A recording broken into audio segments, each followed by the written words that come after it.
Good morning, everyone. Thank you to Professor George, Ali, and everyone at Ivey for including me in this wonderful event. It is a true honor to be here. I hope the professor doesn't mind, but I have slightly altered the title of the presentation to include a topic we've been thinking a lot about, particularly over the last few months, and I wanted to share a few of those insights with you today. The presentation has two parts: our value creation formula, which touches on net promoter score, and capital allocation. While normally investors pitch stocks, we will pitch you on two exceptional managers, a way of viewing the investing world to which we have learned to become accustomed. Briefly about our firm, we started in April 2012 with my partner David Shapiro and our founding investor Markel Corporation, a $16 billion market cap value-oriented holding company with extensive global insurance operations. We are an SEC-registered investment advisor based just outside of Washington, D.C. in Arlington, Virginia. We manage about $70 million for both institutions and high net worth individuals. And as we will discuss, we focus on identifying exceptional individuals managing high quality businesses off the beaten path. Our process has evolved substantially over the years as we have slowly learned.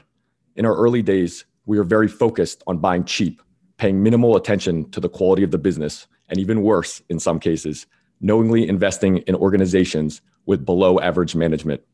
In one infamous case, the CEO of one of our holdings resigned from the company, and when we asked him what was next, he told us he was joining a business school as a student. While the investment was ultimately profitable, it now serves as a stark reminder about how much we have evolved over the years. Needless to say, we now spend a significant amount of time evaluating management, ensuring no additional business school education is required. We have attempted to distill the value creation process down into a simple formula. Admittedly, it's not this simple. Ultimately, no business is successful in the long term unless the customer is satisfied with the product.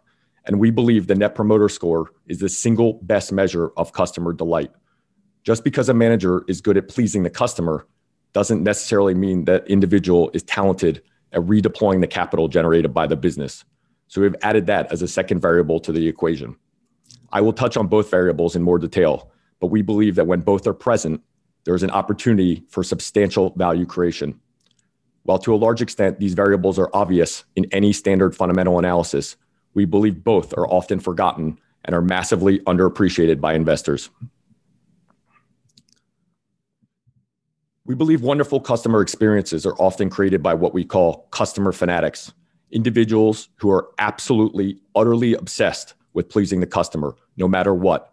And we spend our time scouring the world looking for these people. Our process is very rigorous and research intensive, akin to a personal investigation. Ultimately, we are trying to piece together a puzzle from a blank slate. The manager's track record is an obvious place to start, but sometimes past performance is not a good indication of the future, maybe because the business was going with the cyclical tide or another variable has recently changed. We have found a great source of insight often comes from those currently or formerly inside the organization, and we focus on those at the lower level of the system for two reasons. First, those individuals are far less likely to have been coached and are inclined to give you an unvarnished view. Secondly, if the lowest ranking person in the group is being treated with dignity and feels valuable, that is a great litmus test for the organization as a whole. We also speak with suppliers, local investors, competitors, local sell-side firms, and occasionally politicians, though politicians always seem to tell us what we want to hear.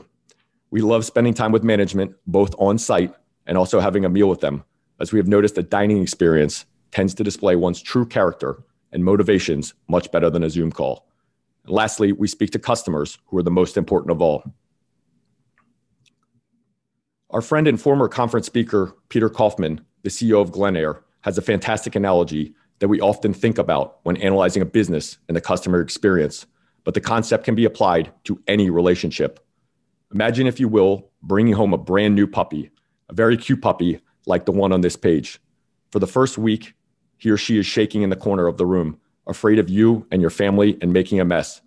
After that week, during which you provide food, shelter, and tender loving care, that puppy will be loyal to you for the remainder of their life.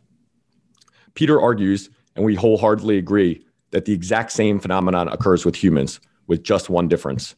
Instead of a week, it takes 6 months to earn a person's complete, undying loyalty. The name of this phenomenon is mirrored reciprocation. Treat others as you want to be treated, or the golden rule.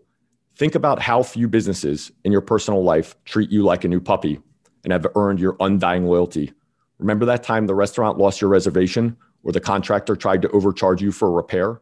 Or maybe that business made you wait in a long line. All of these are examples, everyday examples of occurrences of a lacking customer experience. If the business treats you like a new puppy for 6 months, you are highly unlikely, to go down to a competitor down the street without a very good reason. And these are the organizations and cultures we look for, those that treat every customer like the new pup here. In 2003, Fred Reichheld of consultancy Bain wrote a piece for the Harvard Business Review entitled, "The One Number You Need to Grow." Fred originally introduced the concept of Net Promoter Score. He spent 2 years working on this study and concluded, quote, "The best predictor of top-line growth can usually be captured in a single survey question. Would you recommend this company to a friend? The answer is the Net Promoter Score." As Fred wrote, quote, "When customers act as references, they do more than indicate they've received good economic value from a company. They put their own reputations on the line, and they will risk their reputations only if they feel intense loyalty." He also analyzed the 3-year growth rate of businesses in a variety of industries compared to the Net Promoter Scores of the different companies. Not surprisingly, as Fred concluded, quote, "There is a strong correlation between a company's growth rate and the percentage of its customers who are promoters," end quote. The question is then, if we as investors are looking for high quality growing businesses, why not focus on those companies with high Net Promoter Scores? We have concluded they should, and we do. Last year, our good friend Stephen Wood of Greenwood Investors conducted an even more comprehensive study and put together a report on an extension of the same idea. Stephen and his colleagues examined the annualized returns of S&P 500 companies compared to their Net Promoter Score. He found that those companies in the highest quintile on NPS outperformed the lowest quintile by a staggering 4% annually for the 15-year period between 2004 and 2019. Again, not a big surprise in the conclusion, but 4% per year is a huge number. So why are equity analysts spending their time trying to predict quarterly earnings and not asking about Net Promoter Score? That's a really good question. The second variable in our value creation framework is capital allocation. Again, not a foreign concept, but one we think is underappreciated time and again. In his 1987 annual letter, Warren Buffett summarized the importance of capital allocation better than anyone else we have ever read. Quote, "After 10 years on the job, a CEO whose company annually retains earnings equal to 10% of net worth will have been responsible for the deployment of more than 60% of all capital at work in the business. That's a lot of capital." The first step in capital allocation is not squandering the cash. With that in mind, we have learned to look for what we call the contrarian gene, managers that value the cash, not the flash. What does this mean, and how do we find these individuals? Well, sometimes it's obvious, and other times the answer is far more elusive. This is just a sampling of some of the things we look for, and they are certainly not required. We have found that these individuals tend to be publicity shy, focusing their time on their businesses instead of TV interviews. The two gentlemen we'll discuss shortly are certainly good examples. It's not to say they need to be complete hermits. Occasionally leaving the office cave is just fine. We also like to see corporate addresses off the beaten path, not in a fancy geography or part of town. Expense control is key. If we find Picassos or Monets in the office, we are immediately dismayed. We look for reserve spaces for management in the parking lot, indicating how management values their own time and importance compared to those of their employees, the people actually doing the real work. Operationally, we are thrilled to see share buybacks and increased capital expenditures during turbulent periods. We believe contrarians are everywhere. You just have to work to find them. After not squandering the capital, how can a manager create value? To answer that, we recently came across a brilliant framework developed by Shaw Spring Partners. Shaw Spring defines optionality as, quote, "the expected value of a current or future investment that is unknowable or difficult for the market to discern." I suggest you read the entire letter, but in summary, The efficient market usually values the core business accurately, but is often blind to the potentially massive optionality value that can be created by a talented manager. Shaw Spring's framework includes 4 types of optionality: a new business or businesses, a product or category expansion, a strategic shift or evolution, and a geographic expansion. We have spent a lot of time thinking about optionality value and how the concept applies to our portfolio companies. In an otherwise highly efficient market where Bloomberg's and Cap IQs are pervasive among countless intelligent and hardworking investors, we think looking for exceptional managers pursuing optionality value makes a tremendous amount of sense. The first customer fanatic we'd like to introduce is Philip Meeson, who we've been following closely for more than a decade. We believe he is one of the more talented managers we have ever seen, and as you will see, is a diehard customer fanatic. Here's a picture of Philip next to one of Jet2's Boeing 737 aircraft. And here's a picture of the Low Fare Finder House, Jet2's corporate headquarters at Leeds Bradford Airport in the Northern United Kingdom. As you can see, one would be hard-pressed to describe this building as opulent. Years ago, the then CFO told us the doors in the building were literally falling off the hinges. As the group experienced exponential growth, a much larger, newer office space was secured, apparently at a highly attractive price, but this property remains the legal HQ. Every dollar possible is spent on improving the customer experience. Who better to describe Philip than his daughter, Gemma?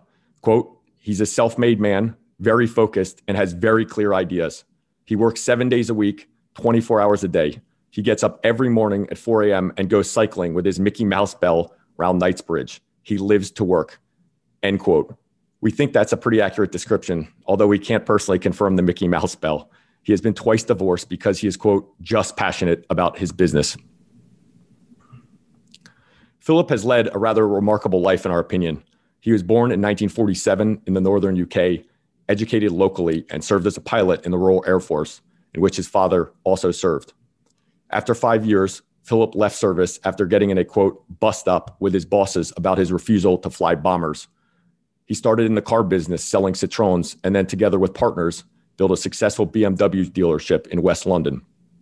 After selling his stake, he returned to the air, this time as a competitor. He launched an aerobatics team, secured funding from US tobacco giant Marlboro, and went on to win 5 British aerobatic championships over a decade-long span. Then Philip really got to work. He started in logistics, buying Channel Express Group that was transporting flowers and produce across the English Channel. In 2003, Philip launched airline Jet2.com, and he flew his first passengers. Then, just 4 years later, Philip opportunistically launched Jet2 Holidays after the bankruptcy of a local package holiday operator. Both Philip and Mikhail, who we will discuss momentarily, have made numerous pivots, material changes or additions to their businesses, types of optionality as defined by Shaw Spring. These moves were likely only possible because both men control their businesses, owning a larger than 20% stake. We imagine that a professional manager with minimal ownership would have been shot down by the board of directors in a matter of seconds at each attempted pivot. Disney's former CEO Bob Iger said his hardest job was managing the board of directors. We prefer our managers to be able to manage the way they think best. We believe pivots are required for longer-term business success and recommend the book Getting to Plan B, Breakthrough to a Better Business Model by Mullins and Commissar, who suggest that any business dedicated to their original business plan is unlikely to be around for long. In Philip's case, he has made 2 large pivots, both arguably required, from the logistics business to an airline, and then finally to package holidays. Around 2008, Jet2 was competing with a much larger and lower cost rival, Ryanair. Without packages, Jet2 may have been roadkill. As you can see, Philip's second pivot has paid enormous dividends. Jet2's return on equity has steadily climbed and is sustainably in the 20 to 30% range, far above EasyJet at 10%. Calling Philip a customer fanatic is really an understatement. In 2009, the police were called after he loudly reprimanded his team for making customers wait in a long line at 6:30 a.m. He was unapologetic. Philip found the situation during one of his frequent spot checks, which we understand from the CFO he continues to this day, waking up at 4 a.m. to head to the airport after his bike ride. Philips' obsession is clearly recognized by Jet2 customers. Last summer, in the middle of the COVID-19 pandemic, a Net Promoter Score survey was conducted with UK leisure travel businesses, and as you can see, Jet2 received an NPS over 70, while competitors, including rival German firm TUI, which is currently on life support from the German government, didn't fare very well. Jet2 service has also been recognized by many organizations who have showered the company with countless awards. And this recognition is not just in the travel industry, it's across the board in the United Kingdom. A recent report about the state of the consumer satisfaction suggests Jet2 is the 26th most highly regarded brand in the UK, behind Amazon, Netflix, Aldi, but behind McDonald's, eBay, Marriott, Spotify, and IKEA. Not bad, particularly after a year like 2020, when Jet2's operations were severely interrupted. This customer fanaticism has been very rewarding for shareholders as well. Jet2 stock has appreciated by 16% annually since listing in 1992, and an astounding 32% a year since Philips' package holiday business began to mature in 2013. Jet2 Holidays currently has about a 19% market share, and we strongly believe the group is poised to take significant additional market share from its negative Net Promoter Score competitors. Chief among them is TUI, which, as I mentioned, is massively indebted and being supported by the German government. We believe TUI management will have little choice but to retreat from the UK and sell assets if customers don't depart first. As for Philips' plans, he is quite clear. He will work until he drops. At 74 years old and still extremely active, we sincerely hope Philip has a very long runway ahead. The second fanatic we'd like to introduce to you today is Mikhail Lomtadze, who is a different type of manager, but we regard as equally as possessed. Here's a recent picture of Mikhail. I actually had to ask his company's investor relations contact for a picture because only a few grainy photos exist online. He certainly fits the publicity-shy criteria. Like Philip, Mikhail has lived a remarkable life, though his story is about 3 decades shorter. Mikhail was born in Batumi, Georgia, the country, not the US state. His family was extremely poor, and he started in business by selling bread on the street with his father. He eventually launched the Georgia Consulting Group, mostly performing corporate audits that he eventually sold to Ernst & Young. Then he clawed his way into Harvard Business School after initially being rejected. Post-MBA, he joined Baring Vostok, a leading private equity firm focused on Russia and the surrounding countries. Mikhail eventually became a partner, made an investment in a small bank in Kazakhstan, and the rest, as they say, is history. In 2007, he became the CEO of KASPI. In Mikhail's case, we don't have a quote from his offspring, so instead we urge you to watch this 2013 lecture entitled "Who Wants to Be Lunch and Who Wants to Have Lunch?" The YouTube is linked here. Mikhail gives his personal story and also explains that in business, one can choose to be lunch or eat lunch. Needless to say, Mikhail has chosen to eat, and eat he has.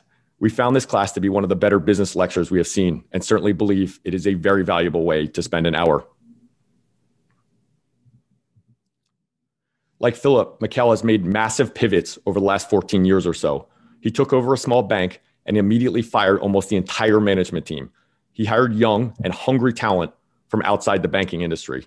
Soon, he realized his clients didn't have an easy way to pay their bills, so he built an online solution in 2012. As described in a Harvard Business School case study about Mikhail and KASPI, quote, "The proposition was simple. It eliminated need for people to wait in queues and pay commissions on transactions," end quote. Saving people time and money seems like something they will really appreciate. In 2014, Mikhail launched Kazakhstan's first marketplace, and in 2017, they introduced the highly addictive mobile application called KASPI.kz. As you can see here, KASPI'S return on equity has materially grown after the launch of the super app, and the momentum shows no signs of slowing. Halak, the largest commercial bank in Kazakhstan, is shown here just for comparison, as KASPI doesn't really compete with them and arguably has no peer, at least not in Kazakhstan. Today, KASPI has 3 business segments, but they are really one platform and all operate off the group's super app. In e-commerce, KASPI has about 63% market share. In payments, KASPI has a similar market share, Amazingly, that has been taken from Visa and MasterCard. In lending, KASPI is focused on a buy now, pay later product similar to Affirm. These loans are e-commerce customers wanting to finance a new $200 television, for example. Remarkably, KASPI has found a way to delight customers in all three segments across the platform. In e-commerce, KASPI has a 94 NPS compared to Amazon's 61 and US average of 29. In payments, KASPI has an 85 NPS compared to PayPal's 61 and a US average of 21. And finally, in lending, KASPI has an 83 compared to Capitec in South Africa, which earns a 63, and the US industry average of just 23. The reality is no one is even close to KASPI. So how does Mikhail produce such astounding net promoter scores? It's actually quite simple. Mikhail chose NPS as the top key performance indicator throughout the organization. So each product manager is judged not on revenue, earnings, or growth, but instead on NPS, pleasing the customer. Mikhail has built the company around the customer being king. He created what are called directly responsible cross-functional teams.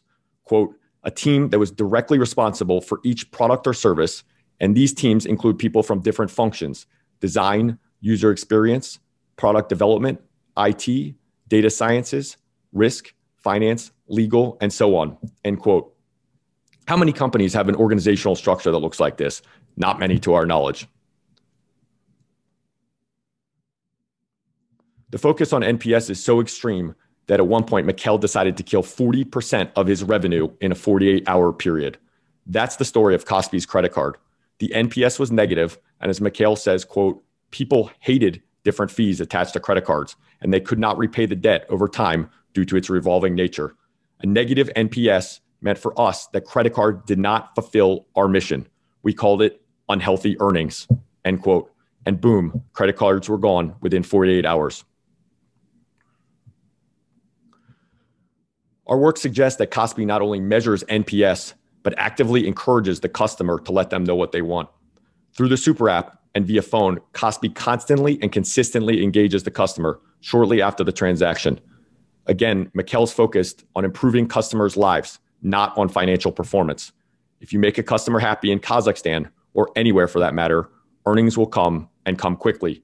Great products sell themselves, and KASPI has many, with more on the way. An astounding 30% of Kazakhstan's 19 million person population uses KASPI'S super app on a daily basis. As I mentioned, KASPI has managed to upend Visa and MasterCard in the country, which was accomplished with KASPI QR. Visa and MasterCard charge the standard 3% interchange fee, which comes right out of the merchant's pocket. KASPI charges just 95 basis points. Now, a guy on the street selling fruit and independent electronics retailers in Almaty are paid this way. Cash is history. KASPI Pay has been rolled out for merchants to make accepting payment easier, and management is just beginning to provide other value-add services as well. This effort is just getting going. KASPI'S flywheel is spinning faster and faster. By utilizing data from across the three segments of the ecosystem, we believe the speed should only increase in the future. Train and airline tickets were just added to the platform, and third-party food delivery is likely around the corner. Geographic expansion into Azerbaijan and Uzbekistan are on the list for the next few years. Again, to quote Mikhail, we looked at technology companies like Amazon and Google. They were doing all kinds of crazy stuff, and people love them, end quote. We believe the sky is the limit for KASPI. As this is technically a Toronto-based conference, I thought I would end with a quote from the founder of a wonderful Canadian business and also an Ivey graduate. He made this statement on a recent podcast, and I thought it perfectly summarized our message today. Back great horses instead of looking for particular races in which to run. Our suggestion is to look for customer fanatics like Philip and Mikhail, who are also talented capital allocators. If you find one, wherever they are on earth, bet big. Thank you again to Professor Athanasakis and everyone at Ivey for including us, and please feel free to reach out anytime. Thank you very, very much.